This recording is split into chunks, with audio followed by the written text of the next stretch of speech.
আগুনের লেলিহান শিখায় ঝলসে গেছে ১৩ বছরের কাজলের পুরো শরীর। রোববার সন্ধ্যায় নগরীর ইপিজেড এলাকায় সড়কের পাশে পড়ে থাকতে দেখে তাকে চট্টগ্রাম মেডিকেলের বার্ন ইউনিটে নেন এক সিএনজি চালক।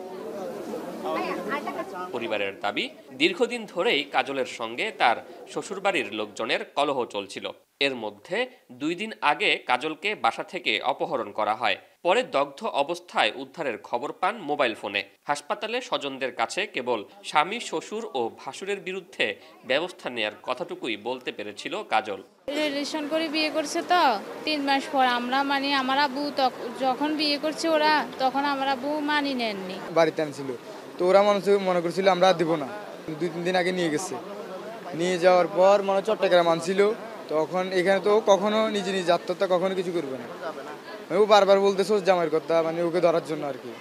চিকিৎসকরা জানান, আগুনে শরীরের ৯৫% পুড়ে যায় কাজলের, পুড়ে যায় শ্বাসনালীও। তাৎক্ষণিক আইসিইউ দরকার ছিল, কিন্তু সে সময় চট্টগ্রাম মেডিকেল কলেজে কোনো আইসিইউ খালি ছিল না। পরে একটি আইসিইউ ব্যবস্থা করা গেলেও তার আগেই মৃত্যুর কোলে ঢলে পড়ে কাজল।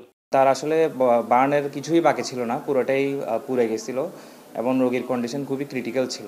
আমাদের ক্লিনিক্যাল অবজারভেশন আমরা যেটা দেখেছি, এটা আগুনে পোড়া। তাকে হয়তো কেউ আগুন দিয়েছিল এবং আগুনটা তার পুরো বডিতেই ছড়িয়ে গেছে।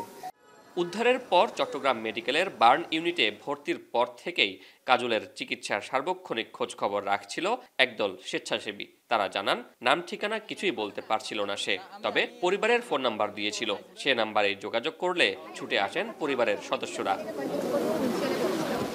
এমন নির্মম ঘটনায় জড়িতদের গ্রেপ্তার করে দৃষ্টান্তমূলক শাস্তি দাবি করেন স্বজনরা।